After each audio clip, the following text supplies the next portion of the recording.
বনমালীপুর মন্দির, এই মন্দিরটার নাম আমি 2 বছর ধরে শুনে আসছি, কিন্তু যাওয়া হয়ে ওঠেইনি।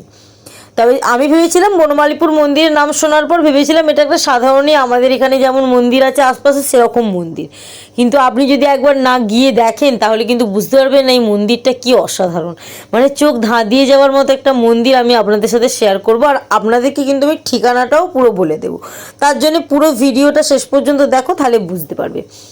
যারা উদয়নারায়ণপুর থেকে যাবেন তারা একদম উদয়নারায়ণপুর থেকে জাঙ্গিপাড়া পর্যন্ত অটোতে বা বাসে করে যাবেন, গিয়ে জাঙ্গিপাড়ায় নেমে পড়বেন।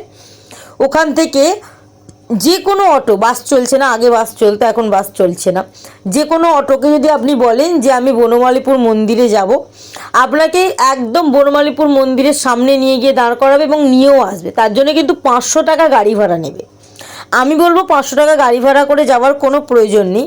আপনি ওই অটোতে করেই বলবেন যে তালতলা যাব, তালতলা যাব বললে ওখান পর্যন্ত একজনের মাথা পিছু 25 টাকা করে নেবে, তো ওই তালতলায় নামিয়ে দেবে। তারপর ওখান থেকে টেকার চলবে, শ্রীরামপুর যাওয়ার টেকার, সিয়াখালা শ্রীরামপুর যাওয়ার টেকারগুলো যে চলবে, মানে বলবে ওরা সিয়াখালা যাব, শ্রীরামপুর যাব, ওই টেকারে আপনি উঠে বলবেন যে আমি বনমালীপুর মন্দিরের সামনে নামবো। ব্যাস, আপনি এটুকু করে টেকারে বসে পড়বেন, আপনাকে ঠিক মন্দিরের সামনে নামিয়ে দেবে।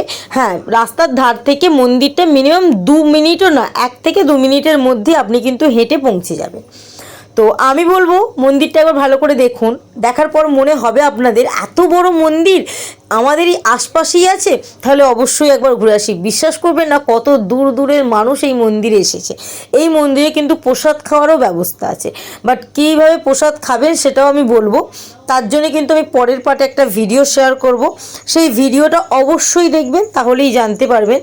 আজকে আমরা গিয়েছিলাম বৃহস্পতিবার গেলে কিন্তু প্রসাদটা আপনি ফ্রিই পাবেন, কিন্তু অন্য দিন গেলে টিকিট কেটে ঢুকতে পারবে।